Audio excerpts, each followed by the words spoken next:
Kidney में stone, पित्त की थैली में स्टोन, इनके बारे में आपने कभी ना कभी ज़रूर सुना होगा। लेकिन क्या आप टॉन्सिल स्टोन के बारे में जानते हैं? टॉन्सिल्स हमारे गले के पिछले हिस्से में मौजूद होते हैं, गले के दोनों तरफ। अब वैसे तो इनका काम इम्यून सिस्टम को मजबूत बनाना, वायरस बैक्टीरिया को शरीर में फैलने से रोकना है, लेकिन कई बार इनमें पथरी होने लगती है जिसे टॉन्सिल स्टोन कहा जाता है। आज सेहत के इस एपिसोड में हम इसी टॉन्सिल स्टोन के बारे में बात करेंगे। डॉक्टर से जानेंगे कि टॉन्सिल स्टोन क्या है, ये क्यों होते हैं, टॉन्सिल स्टोन होने के लक्षण क्या हैं और इनसे बचाव और इलाज कैसे किया जाए। सुनिए। Powered by Sensodyne K। बस पैक नहीं है। SLS पैराफिन और दूध का करंट भी कौन? तो लाइफ का करंट ऑन? कुछ भी। तो ट्राई करके देख ले। Sensodyne K toothpaste for sensitive teeth. हमारे टॉन्सिल के अंदर एक दरारें होती है जिसको कहते हैं क्रिप्टा मैग्ना।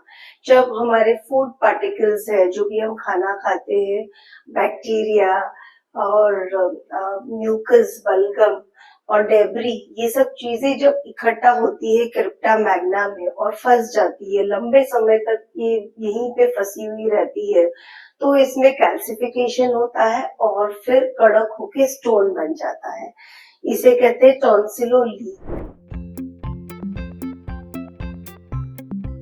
बेसिकली ये टॉन्सिल, जिनको बार बार टॉन्सिल का इन्फेक्शन होना, गले की इन्फेक्शन होना, जिनका मुंह साफ नहीं रहता है, खाना खाने के बाद ठीक से गरारे नहीं करते हैं, जिनको गले का इन्फेक्शन हो रहा है, बार बार साइनस का इन्फेक्शन हो रहा है, बैक्टीरिया फंगल का इन्फेक्शन हो रहा है, इन पेशेंटों में ये टॉन्सिल स्टोन बहुत ज्यादा कॉमन रहते हैं।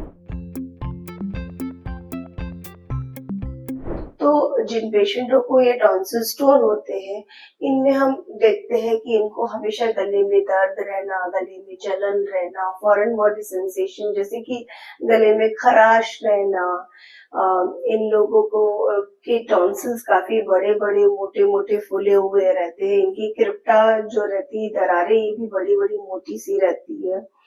और इन्हीं पेशेंटों को कभी कभी कान में दर्द रहना, और अक्सर बीमार पड़ते हैं, अक्सर इनको इन्फेक्शन हो जाते हैं। तो ये सारे उसके लक्षण हैं।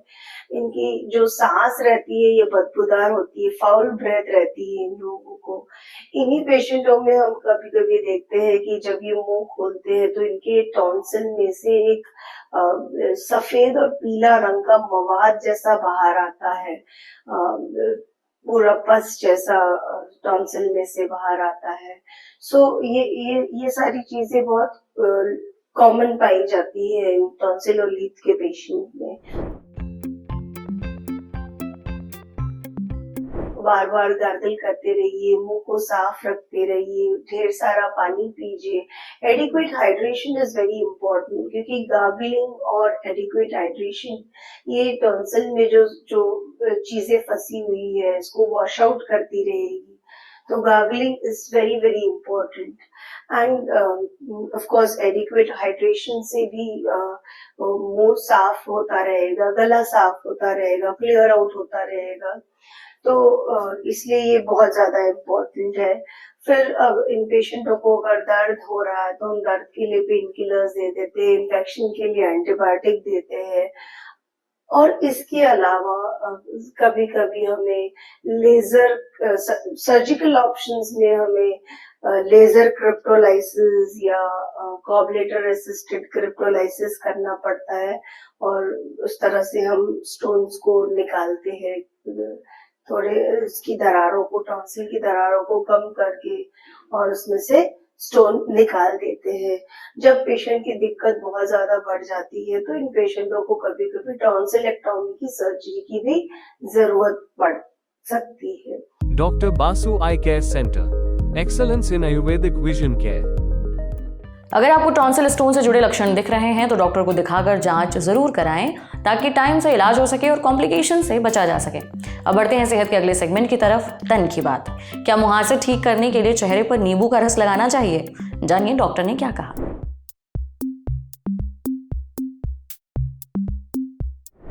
एक्ने यानी मुहासे, इन्हें ठीक करने के लिए लोग क्या कुछ नहीं करते, कभी कोई क्रीम लगाते हैं, कभी घरेलू नुस्खे अपनाते हैं, लेकिन इस चक्कर में वो कई बार ऐसी चीज़ों का इस्तेमाल कर बैठते हैं जो उनकी स्किन, उनके मुहासों को ठीक करने के लिए बिल्कुल सही नहीं है। जैसे कि नींबू में विटामिन सी, सिट्रिक एसिड और एंटीबैक्टीरियल गुण होते हैं। जब आप नींबू पानी पीते हैं या अपनी डाइट में किसी तरह से नींबू शामिल करते हैं तो इससे शरीर को फायदा पहुंचता है, मगर यह फायदा नींबू को खाने पीने से आता है, उसे चेहरे पर लगाने से नहीं। नींबू को चेहरे पर लगाना सेफ नहीं है, तब तो बिल्कुल भी नहीं जब आपको मुहासे हो। ऐसा क्यों, ये हमें बताया डॉक्टर राकेश जांगड़ा ने। डॉक्टर राकेश कहते हैं कि मुहासे ठीक करने के लिए चेहरे पर नींबू का रस ना लगाएं, ना ही नींबू को रगड़ें। ऐसा करने से स्किन में जलन हो सकती है, स्किन लाल पड़ सकती है। दरअसल हमारे चेहरे की स्किन बहुत संवेदनशील होती है। नींबू में मौजूद सिट्रिक एसिड स्किन में जलन और खुजली पैदा कर सकता है, स्किन को ड्राई बना सकता है। अगर चेहरे पर कोई कट लगा है या मुहासे के घाव हैं तो नींबू लगाने से तेज जलन हो सकती है, उसमें इन्फेक्शन तक हो सकता है। चेहरे पर नींबू का रस लगाने से मुहासे कम होने के बजाय बढ़ सकते हैं। यही नहीं, नींबू की वजह से स्किन फोटो सेंसिटिव हो सकती है, यानी सूरज की रोशनी से चेहरे पर गहरे धब्बे और गंभीर एलर्जी होने का खतरा बढ़ सकता है। इसलिए मुहासे ठीक करने के लिए कभी भी नींबू का रस ना लगाएं। अगर आपको मुहासे हैं तो डॉक्टर से मिलें, वो आपको ज़रूरी क्रीम या दवा देंगे।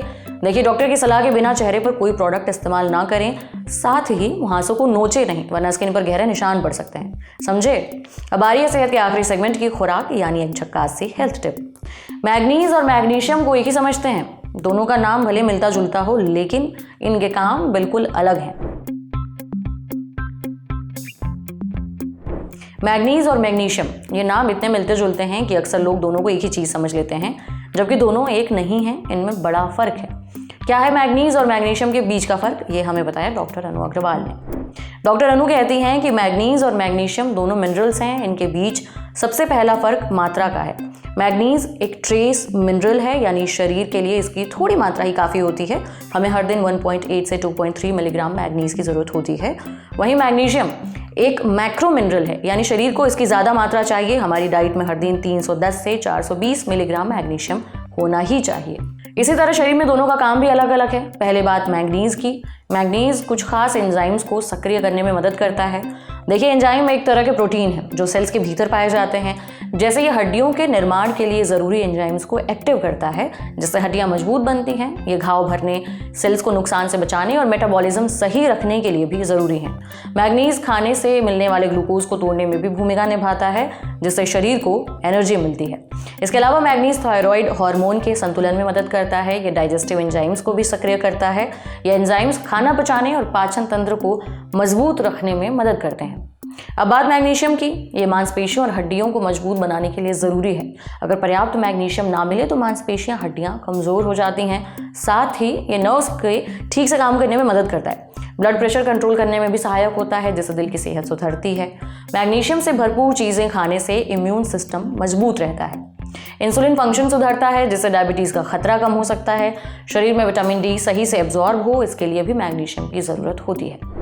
अब बात आती है कि मैग्नीज और मैग्नीशियम के लिए खाएं क्या। डॉक्टर अनु कहती हैं कि मैग्नीज के लिए आप बादाम, तिल, कद्दू के बीज, सूरजमुखी के बीज, अलसी के बीज, ओट्स, ब्राउन राइस, अनानास, केला, राजमा, छोले, सोयाबीन, पालक और मेथी खा सकते हैं। वहीं मैग्नीशियम के लिए काजू, बादाम, मूंगफली, कद्दू के बीज, बीन्स, राजमा, पालक, आलू, मछली, चिकन, दूध, दही और डार्क चॉकलेट खा सकते हैं। हालांकि एक चीज़ का ध्यान रखें, मैग्नीज और मैग्नीशियम को ज़रूरत से ज़्यादा ना खाएं, वरना ये नुकसान भी कर सकते हैं। आज सेहत में इतना ही। अच्छा, आप डॉक्टर हैं या फिर डॉक्टर से कोई सवाल है, इस email ID पर दाग दीजिए sehat.lalantop@gmail.com। सूचना समाप्त होती है। शुक्रिया।